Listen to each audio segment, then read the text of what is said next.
Првата музејска збирка во Битола потекнува од 1934 година, а во оваа зграда е од 1975 година. Музеот во Битола располага со голем фонд на експонати од етнологија, археологија, историја на уметност, така што секој посетител може да согледа една слика, една приказна за формирањето на Битола од преисторија до денес. Во склоп на музеот работаат уште неколку збирки. Да ги споменеме спомен куќата на Гоце Делчев, спомен куќата на Стив Наумов, археолошката музејска поставка во локалитетот Хераклеја Линкестис и меморијалниот музеј на Заилинден, кој што се наоѓа во село Смилево.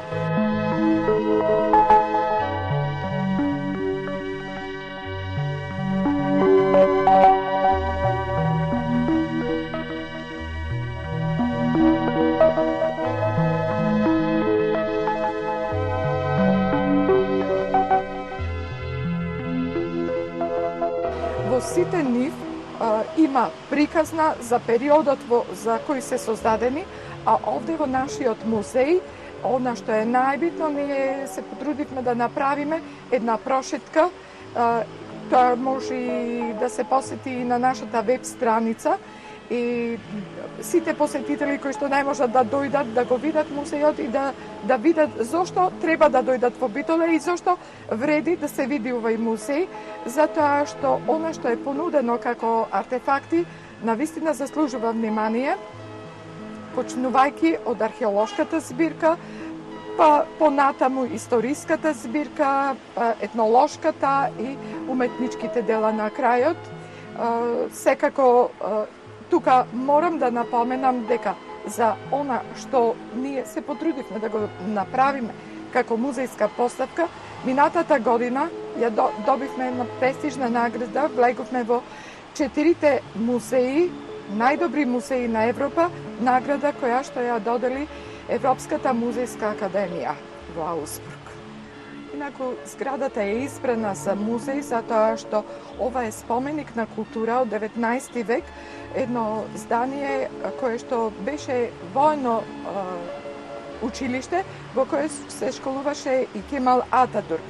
Овие експонати, овие надписи кои што ги гледате го потврдуваат токму тоа, и затоа во истата зграда, покрај постојаната музејска поставка која што може да се види, може да се посети и спомен куќата на Кемал Ататурк, која што навистина заслужува посебно внимание затоа што е направена во соработка со Турција и Македонија.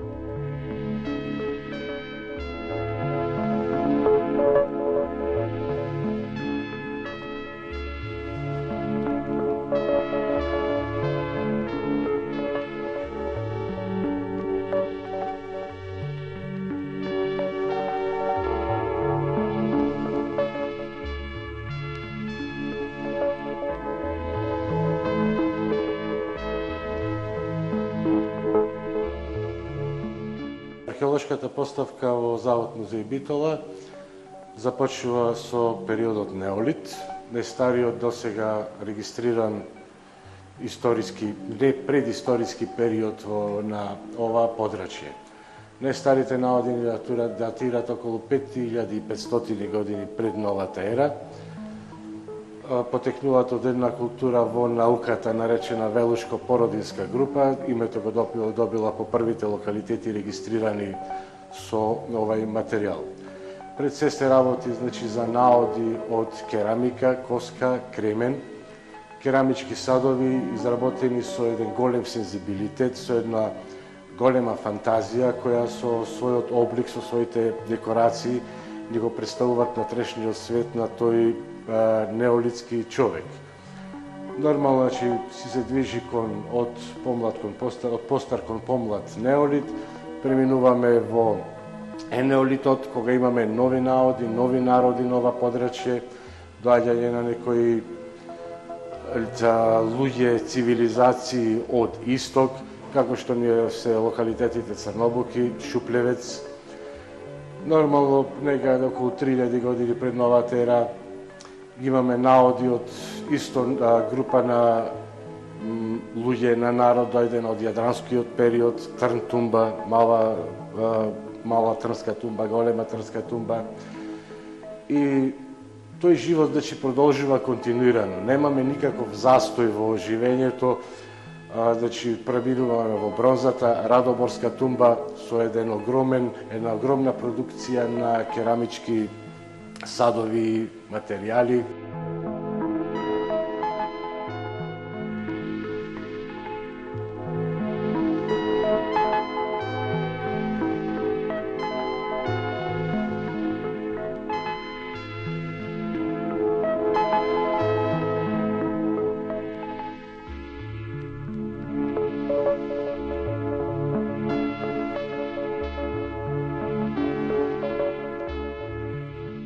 Железното време кое ни носи веќе податоци за ова домашно население, формирање на народите, на нациите.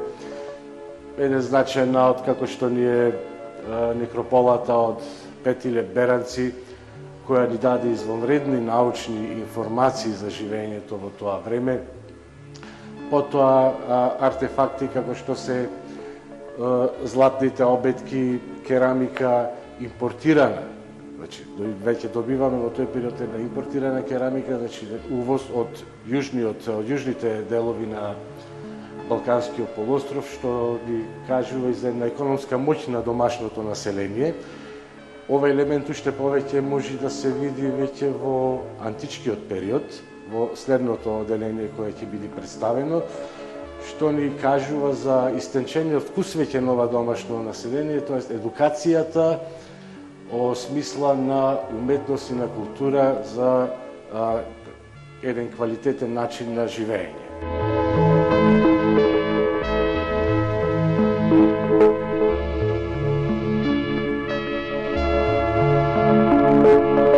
Историскиот период ни започнува во 6-7 век стара ера, затоа ни се доказ наодите од српци, беранци, Живојно, Минеотино, во Мариовскиот дел. Како наоди, имаме метални наоди, метални садови, оружје, копија, мечеви, накит бронза и нешто малце, но иако е малце доста значено, накит од злато, техника на филигран и гранулација, една изворена техника, обетки, наушници со извонредно добра изработка која и ден денес пленат на внимание. Сушност, тука се работи за население со македонско потекло, зборуваме за античките македонци кои живееле на овој простор, зборуваме за нивното ниво на култура, знаеле што е убаво, знаеле што е добро и сето тоа се импортира од Тесалоники, тоа е Солун, од Атина и од колониите грчки. Начинот на погребување го имаме на македонските кнезови и кралеви, тоа ни го покажуваат фрагментите од златната маска и некои други фрагменти од злато кои во моментот не се изложени, тоест не злато, да се поправам, електрон, мешавина на злато и сребро. Нормално со доаѓањето на римјаните, втори век стара ера, Оваа култура пополека исчезнува, се наметнува една римска култура, но со доста македонско-елинистички елементи. Сведок за тоа ни е градот Хераклеја, значи град значаен во овој дел од Балканскиот полуостров, град кој ни дава доста голем број информации за живењето и начинот на живење на тогашниот човек. Нормално, живот нема само во Хераклеја, цел овој регион е густо населен, така да имаме доста наоди од околните места, значи како што се Црнобуки и Црнобуки точно, наоди кои исто датираат од тој период. Период кој знаеме, значи римското живење, претежно имаме архитектура, доста керамика, доста метал, со доста високо ниво на изработка, иако се наоѓа доста далеко од Римова територија, сепак римските влијанија се во голема мера, огромна мера присутни на овој регион. Со текот на живењето, значи 4 век, доаѓањето на христијанството е исто забележително на овие простори.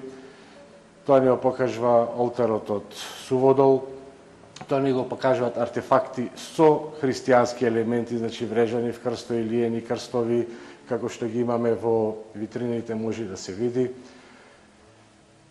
7 век веќе добиваме еден доста сиромашен период, кој не значи дека не се живее на овие простори, него со доаѓањето на словените, на аварите, губењето на византиската власт овде, имаме едно население кое што живее на едно пониско ниво на живот. Немаме пишани податоци, но затоа веќе со едно последниве истражувања археолошки наѓаме на материјални докази кои ни потврдуваат за живењето на тие луѓе на овој простор, како во Хераклеја, така и во поширокиот регион.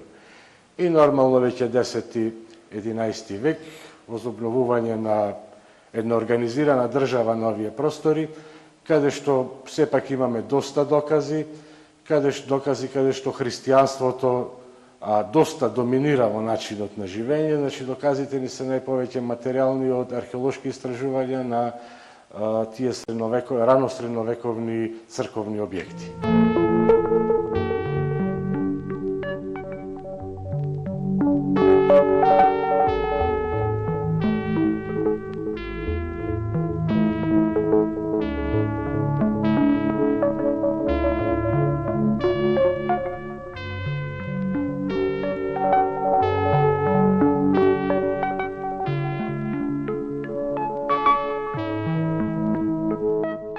Современата историја на градот Битола започнува во време на словенското населување на Балканскиот полуостров. Како и за другите региони во Македонија, така и за Битола нема доволно артефакти и историски податоци, но сепак се знае дека градот бил основан и населен од словенските племиња Драговити и Перзити. Во текот на средновековието Битола повеќе пати влегувала во состав на разни држави и била владеена од разни феудални владетели, а секако најзначајно е владењето на македонскиот владетел Самуил и неговите наследници. Сушност, од овој период во музејската поставка се наоѓа еден исклучително вреден експонат, а тоа е така наречената битолска плоча на владетелот Иван Владислав. Таа плоча е најдена 1956 година во Чау џамија во Битола и потекнува од времето на внукот на цар Самуил, Иван Владислав, односно од периодот 1015-1018 година.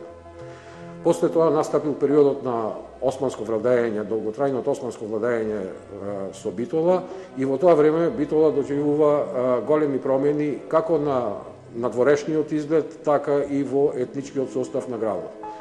Битола тогаш е претворена во град со типичен ориентален изглед и населена е со турско-муслиманско население.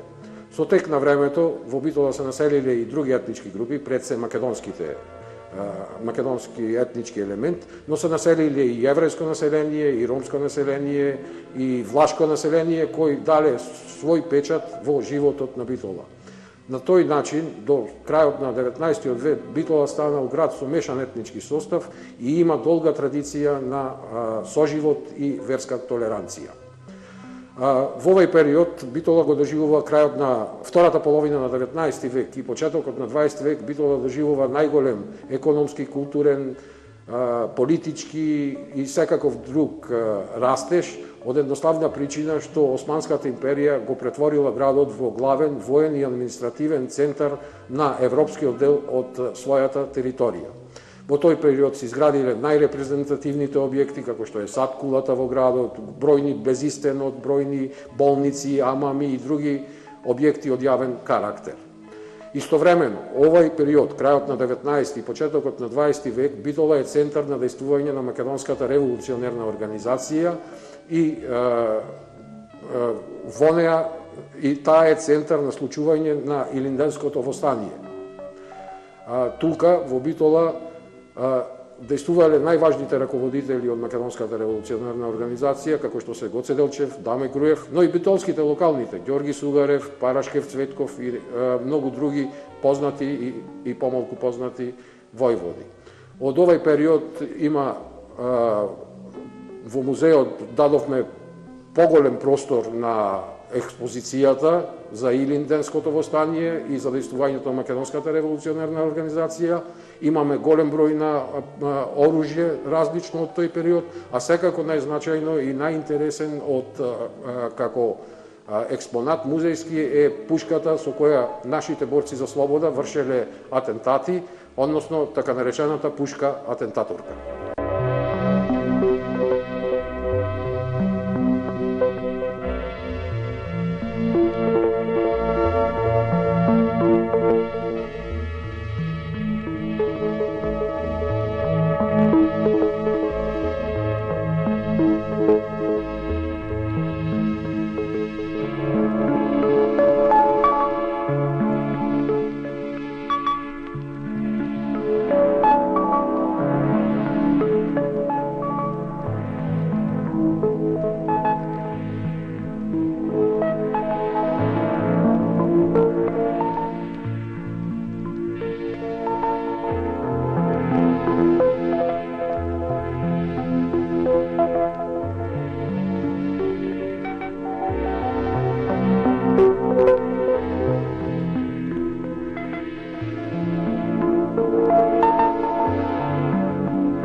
Пред крајот на турското владење во Битола, Битола се претворила и во конзулски град, односно во градот отвориле повеќе европски држави, а и соседните држави своји конзулати. И токму кога имало најголем растеж и на културен и на економски и на политички план, се случиле Балканските и Првата светска војна, во која Битола доживеала најголемата историска катастрофа. Имено, градот скоро 2 години во време на Првата светска војна бил безмилосно бомбардиран и голем дел од градот бил уништен, а голем дел од населението, битолчаните, се иселиле од градот. Од овој период остана голем воен материјал на територијата на Битола и Битолско, а само мал дел е изложен во нашите музејски витрини. Меѓу двете светски војни Битола немаше некој посебен раст, економски или културен, меѓутоа сепак градскиот живот континуирано продолжил и се одвивал, и од тој период особено е значајно дејствувањето на познатиот битолски сликар Милтон Манаки.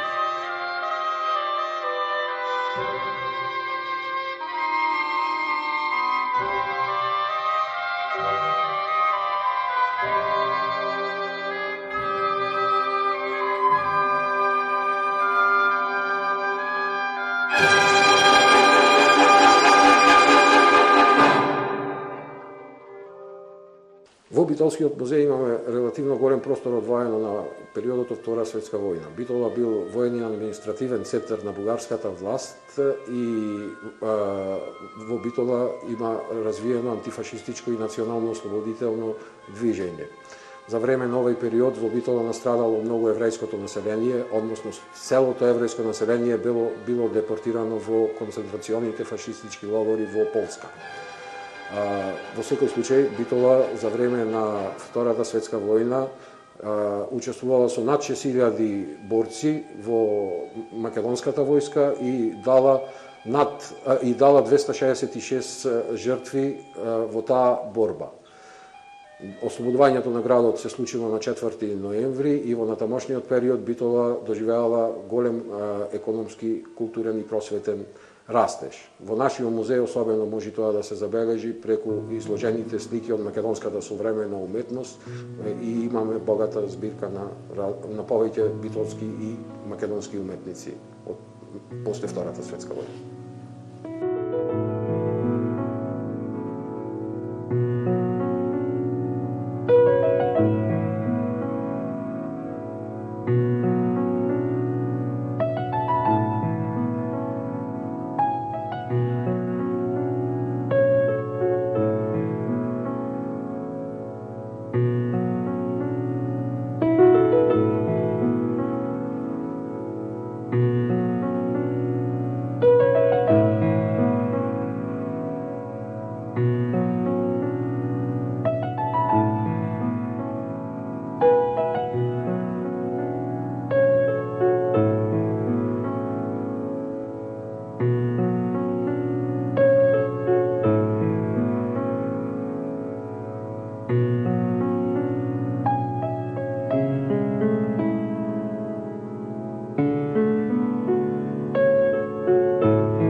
Се наоѓаме во градската соба на музеот, или како некои други што ја нарекуваат и консулска.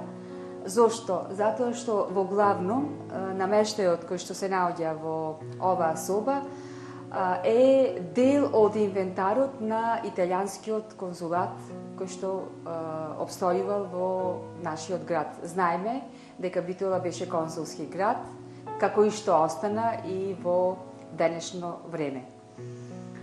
Ми се чини дека еден од најкарактеристичните експонати во оваа соба представува каминот. Тој потекнува и поголем дел од предметите од куќата на Данабаш. Данабаш бил еден од најбогатите трговци во Битола, најпознато трговско семејство. И во главном тие експонати за среќа се наоѓаат во нашиот музеј. Каминот, со помош на нашите конзерватори, успеавме да го реконструираме. Многу значајна исто така и таваницата во оваа градска соба.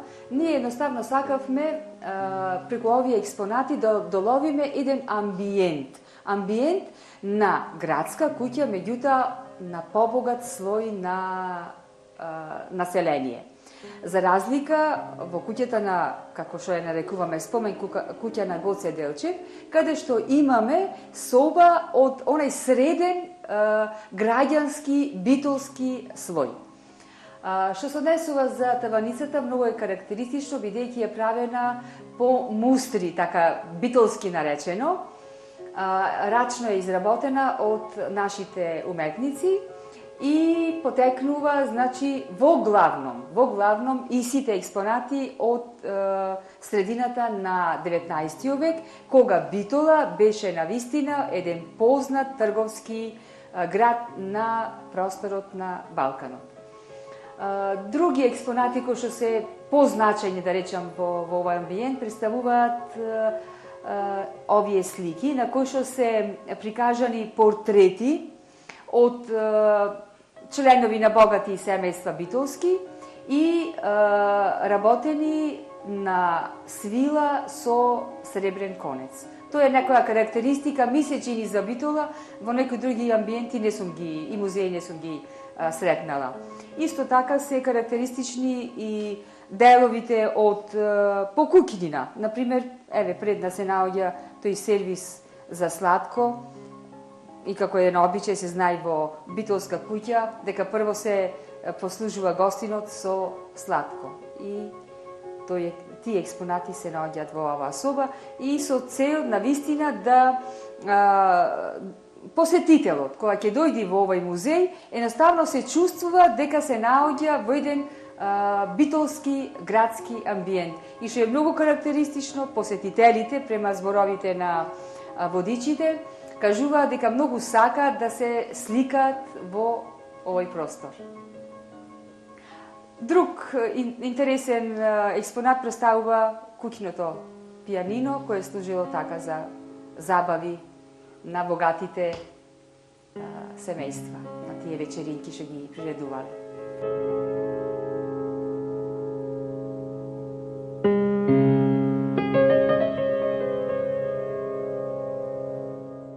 Етнолошката поставка во Битолскиот музеј воглавно ја репрезентира етнокултурата на овој град и етнореоните. За жал, просторот диктираше со какви експонати ние ќе можеме сето тоа да го прикажеме, али покушавме, значи, со она што е најкарактеристично да го доловиме времето на Битола од средината на 19 век и почетокот на 20 век. Многу карактеристични се експонатите од намештај, потоа начинот на облекување. Знаеме дека Битола по традиција го негувала стилот на Западна Европа. Меѓутоа ни да речам, неважно било и начинот на облекување ала турка и ала франка. Тоа ќе може да се види на фотографиите кои што се тука изложени, на кои што нашиот Манаки успеал тоа време да ни го регистрира и да забележи едно време во кое што биле застапени и сите други етнички заедници кои што обстојувале во Битола, како например власи, евреи, турци, албанци, а воглавном било застапено најмногу на неговите слики начинот на живот на македонскиот етнос.